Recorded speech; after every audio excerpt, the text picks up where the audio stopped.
Section 2.5 of these notes are more applications of the trig functions. The first way we're going to have an application is called bearing, which is going to be hard for us because we don't necessarily live near water where you use bearing. Like bearing is used in ship navigation. So I'm going to have to explain this a little bit more to you than probably some of the other applications because we don't drive boats. If you've done any sort of land navigation, this may be a little bit more accessible for you, but bearing is something probably new to a lot of us. Bearing refers to the direction of a motion of an object, such as a ship or airplane, or the direction of a second object at a distance relative to the ship or airplane. So the first way we can express bearing is just straight up by degrees. We are always comparing it to north. So basically like straight up. So if we say something has a bearing of 32 degrees, we're meaning if we look at the straight up like north, like a compass, we're 32 degrees on the right side. A bearing of 164 degrees from north is going 164 degrees this way. Do you see how this works? So if this is straight north and I say on a bearing of 229 degrees from north, you are traveling 229 degrees. And same with 304 from north, traveling this direction. So this is different than our standard angle. Our standard angle is usually from the positive x-axis and going counterclockwise. Bearing is different. It's comparing it to north and going clockwise. Okay? So the way that these problems might work is like this. It says a radar stations A and B, so here's radar station A, here's radar station B, are on an east-west line. East-west means flat, horizontal, east-west, that are 3.7 kilometers apart. Station A detects a plane at point C on a bearing of 61 degrees. So we drew a north pole basically from station A and then 61 degrees this way. Station B simultaneously, meaning at the same time, detects the same plane on a bearing of 331 degrees. So we drew a north pole for B and moved 131 degrees. We're going to find the distance from A to C, meaning we are looking for how far away station A is from this airplane. I obviously drew this one for you so you could see the situation. Are there any questions on the setup of this scenario? Did we follow that setup? No? You can say no. Okay, station A. You look up at the sky, you see this airplane. We measure this airplane to be 61 degrees from north. Station B is on this side. We look and we see the same airplane that direction, which is on a bearing of 331 degrees. I don't get 331. Yeah. Like all the way around would be 360, right? Wait, so it goes around it goes from north, it goes 300, so we could say 331 miles, like in a circle. No, don't say miles because that's going to confuse you for later. But I'm like, that's how I'm It's rotational direction as opposed to distance. And it has to go clockwise. Yes, for bearing it goes clockwise in this way of doing bearing. Yes. I don't get it.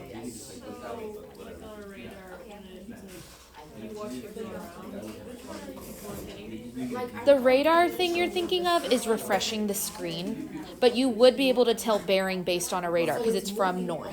The thing that goes around a radar is refreshing your data. It's showing you where you're refreshing.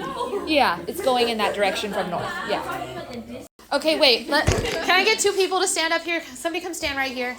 Thank you, Liam. Somebody come stand right here. You're going to be the two stations because we're real stuck on this. Stand right there. Okay. Somebody come. Brenda, will you come stand right here? Thank you, Brenda. Okay. They're both looking at the same airplane that is my clock. Pretend like the clock is the airplane. Yeah. If Liam holds his hand straight up and then points at the clock that direction, that's his bearing of 61 degrees. Yeah. Brenda, on the other hand, can't go that way. Her hand to point at the clock would have to go this way. Brenda, do that with your hand. So hand goes up, whoop, 331 degrees. They're both pointing at the clock though, yeah? Is that better? Yeah. Thank you so much. Y'all can sit down. Okay. Okay. So our job here, once we have the setup, which is going to be the hardest part because we're not used to doing bearing. We are in a landlocked city. We don't usually do this sort of thing. is once we have it set up, we have to figure out what right triangle has showed up in our screen. And if you notice, I did draw this for you, we have this right triangle that connects station A to station B to the airplane. Whoa, let's redraw this without all of that mess on our screen, just because it'll be very helpful for us to have the triangle kind of separated from the rest of the stuff. Here's the right angle. That was the airplane. That was C. We'll have station A be up here and station B be over here. The only distance I know is the distance between A and B. That distance is 3.7 kilometers because it said it's on an east-west line, 3.7 kilometers apart. I know it's not east-west anymore. We've rotated our triangle. Okay, now my image over here is going to help us answer this question. If station A has a bearing of 61 degrees, what's this angle inside the triangle? 29. How did I find that out? Well, it says Well, it says it on the paper, okay, but how did I get the 29? I don't know. 90 minus 61. This makes a right angle. They have to add up to 90. They're complementary, which means the angle at A is going to be 29 degrees. Easy peasy. Just because we can't help ourselves, what does that mean angle B is? 61. Obviously, I drew it on my picture, but all triangles have to add up to how many degrees? 180. So I can solve for B very quickly. We did that last class. Okay, boom. Our goal is to figure out the distance between station A and the airplane, between A and C. Now, I want to use, honestly, we can use either of the angles, but just because we're going to follow what I had in our notes, compared to angle B, is little b the opposite or the adjacent? Opposite. And then which side of this right triangle do I also know something about? So which trig function uses the opposite and the hypotenuse? Sine. Your sine function is defined to be the sine of the angle is equal to the opposite over the hypotenuse. So if we fill in what we know about sine, we know that angle B is 61 degrees. We know that opposite of big B is little b. Bless you. And we know that the hypotenuse is 3.7 kilometers. Can we solve for B? Yeah. Multiply by 3.7 on both sides to isolate the b. This would end up being b equal to 3.7 times the sine of 61 degrees. And then we turn to our calculator. 61 is not something that'll be in my table because my table has 30s, 45s, and 60 degrees. And 0 and 90. You get what I mean. So this is a calculator question. Ooh, we've just picked up our calculators. What do we need to make sure our calculator is set in before we use it? Great. AP Pre-Cal is changing the settings. I would remember full reset of this calculator when you pick it up, second plus 712. Change it to degrees, and then you can calculate. 3.7 times the sine of 61 degrees. 3.3, what? 2361 kilometers. And again, just look for how it wants you to round. It'll tell you each time. So, go ahead. This is like the other one. Yeah, it's just like the flagpole question that we had last time, or the shadow question that we had, except now our application, our drawing is a little bit more difficult because of the idea of bearing. So the pictures always dynamics in the comments. Absolutely. And of course, like I said last time, before you ask me for help, if it's a question about this, I want to see a picture before I come over. Okay, so that was the first way we can talk about bearing. It was all referring to the North Pole from straight up. There is a yes? How did you know we had to use sine instead of That's a great question. Can anyone answer that one for me? Her question was, how did we know we needed to use sine instead of cosine? Because of the B. Now, Isabella, your question was, but cosine is, this is the adjacent to 29, and this is the hypotenuse. If I decided to use angle A, the cosine of 29 degrees would be b over 37. So you could use either angle here because these are whole numbers, and I didn't have to round anything. So if you wanted to use the 29 degrees, you would use cosine. Cosine of 29 degrees would be equal to b over 3.7. Was that going to be what your brain went to first? That's fine. That is the same thing mathematically. I just chose to use a different angle. Okay. Now, unfortunately, there is more than one way to represent bearing. We just handled the first one where it was all due north. So 61 degrees from north or 331 degrees from north. Everybody had to go counterclockwise. But now we have additional directions. Oh, George. This time, bearing is starting with both a north-south line and then determining whether we go east or west from that north-south line. What? Okay. So if I told you to draw an angle that was north 42 degrees east, that means from the north, you are going 42 degrees towards east. Now, I guess we should probably discuss this before we do anything else. When you draw a compass on a map, thank you, I'm so glad y'all still know that. Never eat soggy waffles. This is what I'm referring to with directions. Okay? So if I'm going east of north, that means I'm going on the right side of north. If I'm going on the west side of north, that means I'm going to the left of north. If I'm going east of south, that means from pointing at the ground, I'm going to move to the east. And west of south would be to the other side, to the west. So either north or south will come first, followed by an acute angle, which then tells you the directions west or east. So we're comparing this bearing to a north-south line. In actual directions, I think you can have the east-west lines go first, and you could be north and south of the east-west lines. We won't be doing that here. Ours will go from north-south and either east or west of the north-south line. So this is where drawing your image and understanding direction comes in handy, and also why I really didn't want you to use miles to think about this, because I knew this example was coming. A ship leaves the port and sails on a bearing of north 47 degrees east. So look, here's the port, here's north, and I'm going 47 degrees to the east of north. Do we follow that part? Yeah. Okay. It travels that way for 3.5 hours.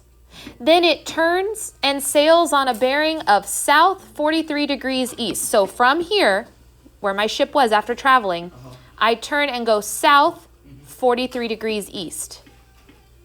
So from the south pole of that moment, 43 degrees east of it. Did we follow that? No. Here's the south line, 43 degrees east of the south line. Okay. If the this is for 4 hours. If the ship's rate of speed is 22 knots, which is a nautical mile per hour, think of it as mile per hour, but it's on a water, so it's called a knot. Find the distance that the ship is from port. So we want to know how far away the ship is at this point B from our beginning port right here. Now there's a lot of things to think about here. Obviously I drew the picture for you, but if you notice, if this angle is 47 degrees, these are parallel, what will this angle also be? 47. Does anyone remember what that property is called? Alternate interior angles are always congruent. So if this one's 47 degrees, this one's 47 degrees. And if this is 47, and we knew we had this bearing of 43, what's 47 plus 43? 90. We've made a right triangle. Yay. Hooray. Let's take our right triangle out of this image and write it like an actual right triangle so we can see what we know and what we need to know. Our labels here, point C is the right angle, port A, we'll let port A be right here and then B be up here. And probably we're going to stop there because I know our brains are thinking about lunch. So when we come back from lunch, we'll keep going. We left for lunch just drawing the triangle itself. My first question for you is, besides the 90-degree angle at C, do we know angle A or angle B in this triangle?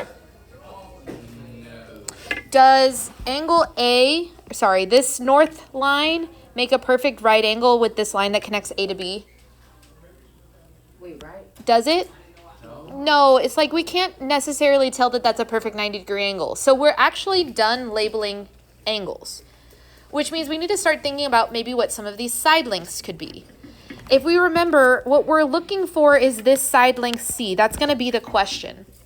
What we can do is use just a physics concept real fast to figure out this distance and this distance. Now that physics concept we're going to use is how you find distance. Those of you who've taken physics, what's the formula for distance? distance equal to, oh no. Distance is equal to rate times time. Yes?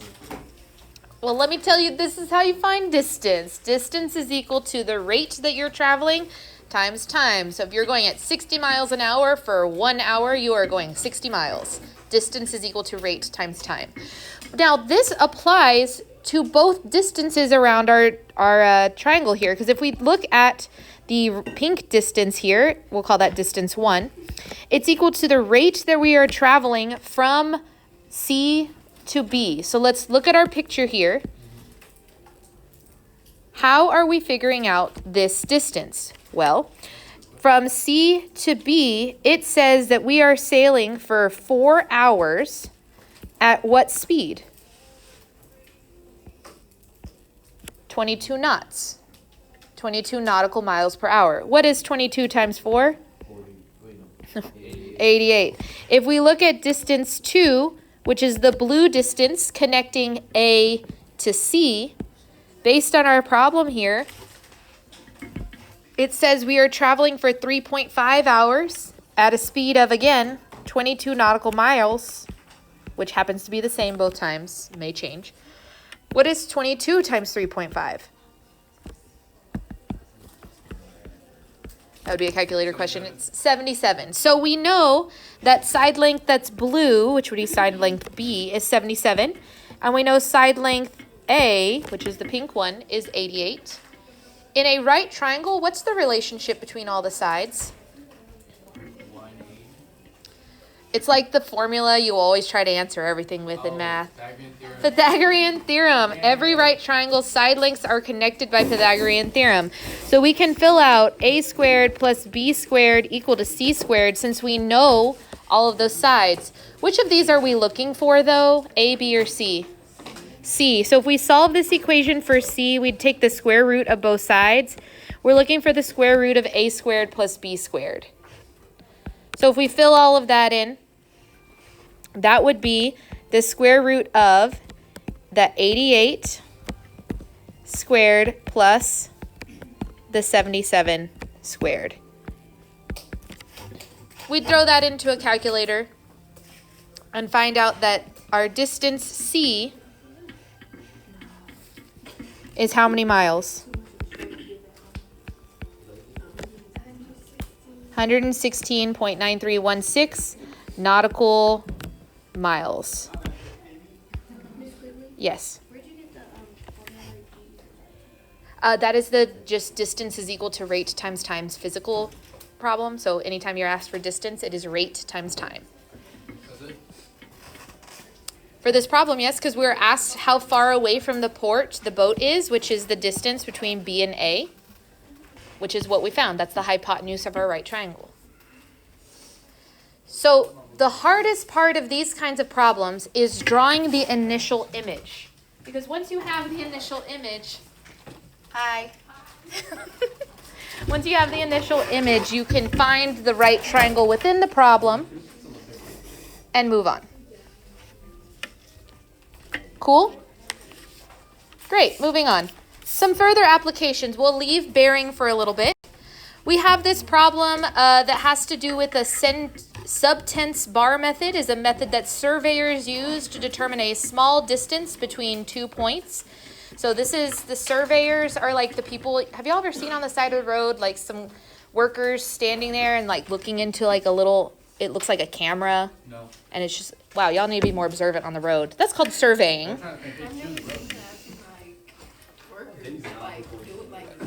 Moving stuff. Okay, well, pay attention. Sometimes there will be what are called surveyors, and they're basically trying to figure out like the hills and the valleys in like perfectly angles and stuff. This is one of the things they might use to do that. It says the subtense bar with length B is centered at Q and situated perpendicular to the line of sight between P and Q. Angle theta is measured by this machine. And then the distance D, which is the distance from P to Q, can be determined. We're going to use this image to find the distance d between these 2 points, between where our machine is and whatever point we're trying to measure. So we have this set up for this machine. That's step 1. It says to find d when the theta is 1 degree, 23 minutes, 12 seconds, and b, which if you're like, where is b in this image? B is the distance from the top to the bottom of this opening.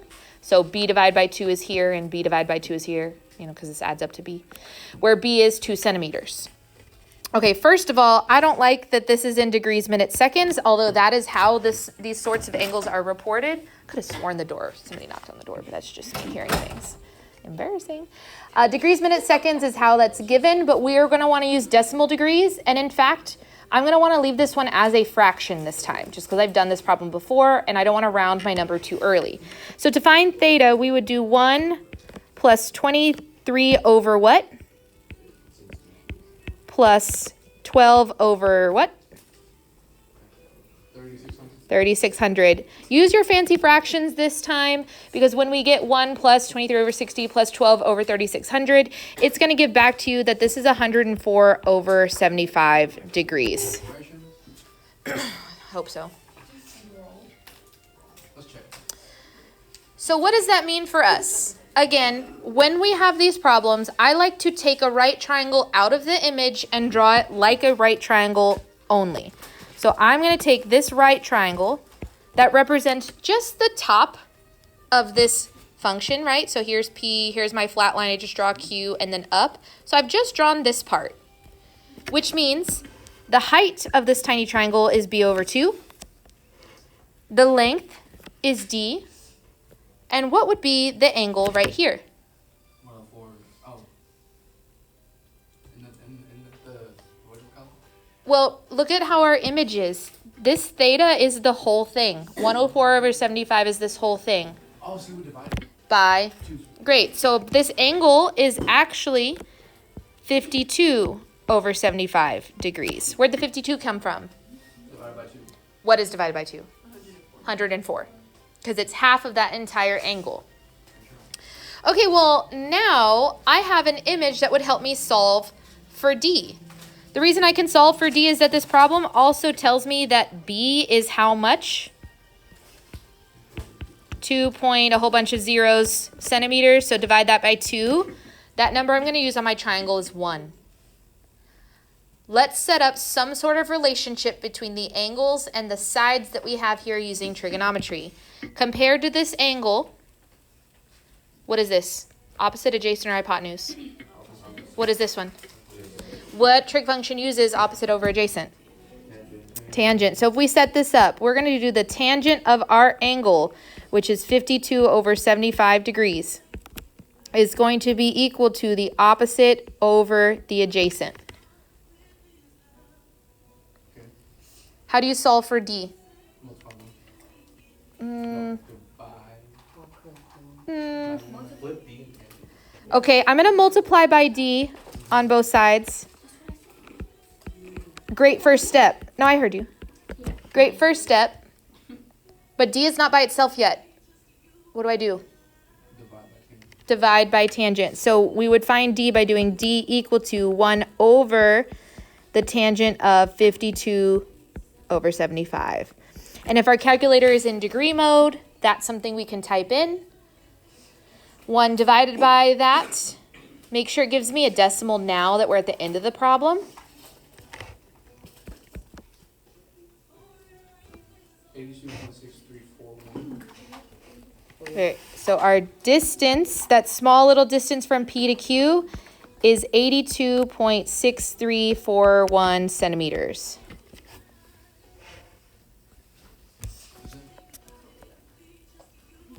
So question, part B says, how much change would there be in the value of D if theta measured 1 second larger?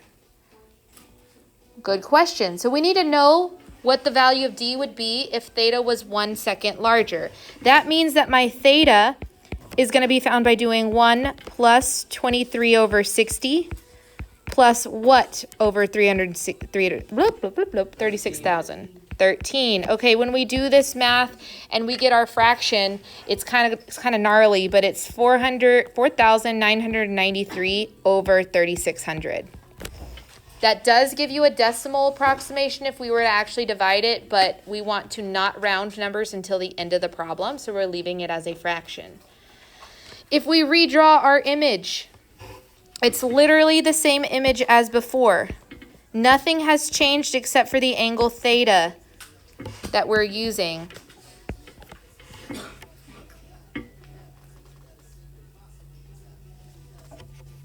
So question, if that is theta, and theta was the entire angle top and bottom, what's the angle I actually want to use here in my image? The one we just got. I want to use that whole angle? Oh, no. Wait. What do I want to do with that angle? Divided by 2. I would do this one in your calculator. If you've got this number in your calculator, press divide by 2. And then if it doesn't give it to you as a fraction, change it to a fraction. But what do you get this time?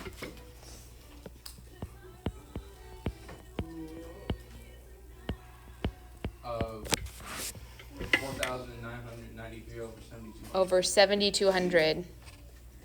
Okay. That's our theta, that's our angle. We set up the same trig function we did before. We solve it the exact same way. So we would have the tangent of 4,993 over 7,200 is equal to 1 over d. And if I solve, I can skip the solving step because it's the same. We would solve for d by doing 1 over the tangent of 4,993 over 7,200. And big bang boom, put that in your calculator. You would get that the distance from P to Q this time is 82.6176 centimeters. But if you answered that for this question, it's wrong, because what is this question actually asking? How much would change? How much change would there be? So we're just wanting to see the difference between this number and this number. Yeah, I want to know how much difference these numbers have. 0.0165.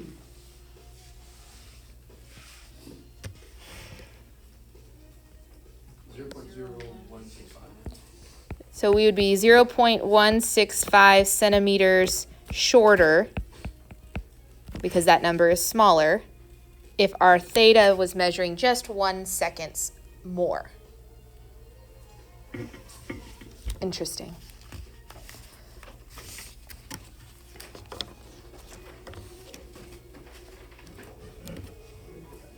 Now this last problem that you're going to see on this last page is honestly one of my favorite applications of this kind of trigonometry. That's why there's so much space on this page. Yeah. Use your nice, neat handwriting. So here we go. Francisco needs to know the height of a tree. Here's the tree. We need to know the height of the tree. He from a point given on the ground, he finds that the angle of elevation to the top of the tree is 36.7 degrees. So he's standing right here, looks to the top of the tree, and the angle of elevation from his eyesight to the top of the tree is 36.7 degrees. He then moves back 50 feet. From the second point, the angle of the elevation to the top of the tree has changed to 22.2 degrees. Our job is to find the height of the tree. So first thing we're going to do is draw two separate images for the small and the large right triangles. Here's the large right triangle. I know that this is 22.2 degrees. I know that this is the height of the tree. But if I'm doing this large right triangle, what is the distance between C and D? The distance? Mm-hmm. Right here, distance between C and D. Well, this part's 50. How much is this? X. We don't know yet. Interesting. So instead of not writing anything there, what we're going to write down is that this is the distance of 50 plus X. That's what we would find to find that distance. If we knew that what the number X was, we'd just add them together and get a cute number, but we don't. Okay, pause that big triangle. Let's draw now the small triangle.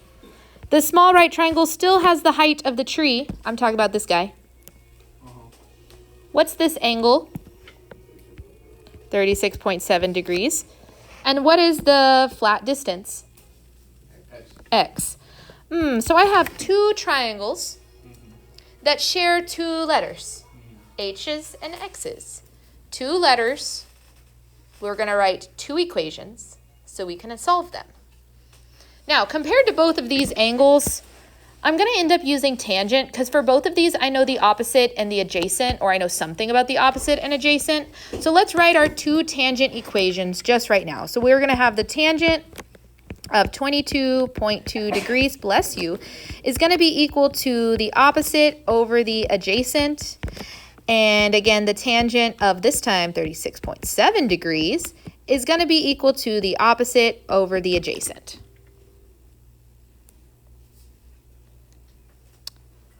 Sweet. Let's solve both of these equations for the easy variable they share. What is the variable they both share? Bless you. H. Let's solve both equations for H. To solve the first equation for H, I'm going to multiply 50 plus X onto both sides. So that means it gets multiplied in front of tangent of 22.2 degrees. Same vibe on the other side, except this time I'm multiplying by X. So this is just X times the tangent of 36.7 degrees. At this point, I have two equations, and they're both solved for what variable? And if they're both equal to H, aren't they equal to each other? Yeah. Which means we can now write this as one equation, which is 50 plus X times the tangent of 22.2 degrees is equal to X times the tangent of 36.7 degrees. If we think back to when we did college algebra, when we're solving an equation with variables on both sides, we just wanted to get all of the variables with x's onto one side, preferably the left side. So to do that, I'm going to have to distribute this tangent into the parentheses that it's multiplied by. So the left side of my equation becomes 50 times the tangent of 22.2 degrees plus x times the tangent of 22.2 degrees. And all of that is still equal to x times the tangent of 36.7 degrees. Did we follow? We just distributed. It's just a lot because we're writing a full function that we're distributing here. No big deal. Can we put all of the terms with x's onto the left side and all of the everything else terms onto the right side? Yes. Sure. That means that this term is going to move to the other side. So instead of being positive on this side, what will it be? Negative. And then this term that does not have an x in it is going to go to the other side. If it's positive over here, what is it going to be over there?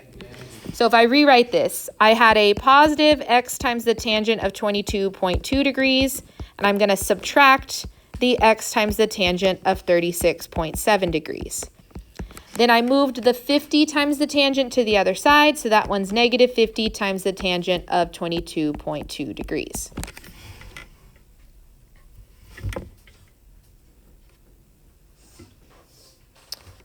What is on both terms on the left side of this equation? They both have an x. In algebra class, when they both have something in common, what can we do with them? Sort of. Starts with an F. Factor. Amazing. Thank you so much. We can factor out the x from both tangents. So that means we're going to have x and then the first tangent. We took the x away from them, factored it out. Then we're going to have the second tangent. And that's still going to be equal to that negative 50 times the tangent of 22.2 degrees.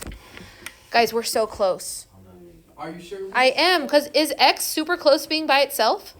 Is it? Miss. No. Okay, don't write this down, but look.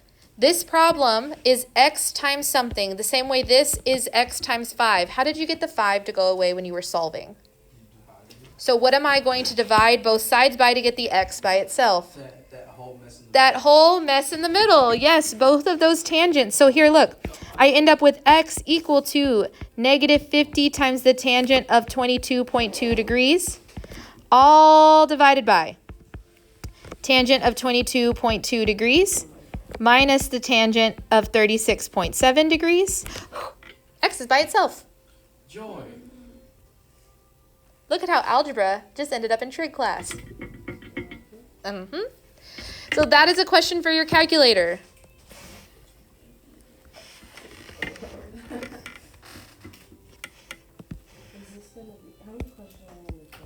I don't remember. If we find this value and we stick that into our calculator, X is going to be approximately equal to 60.4968. And that's great, except that we rounded it. Do we want to use a rounded number in the middle of a problem? No, we want to use a rounded number only at the end of the problem. And the reason I'm saying that is because we were not asked to solve for X. What were we asked to solve for in this actual question?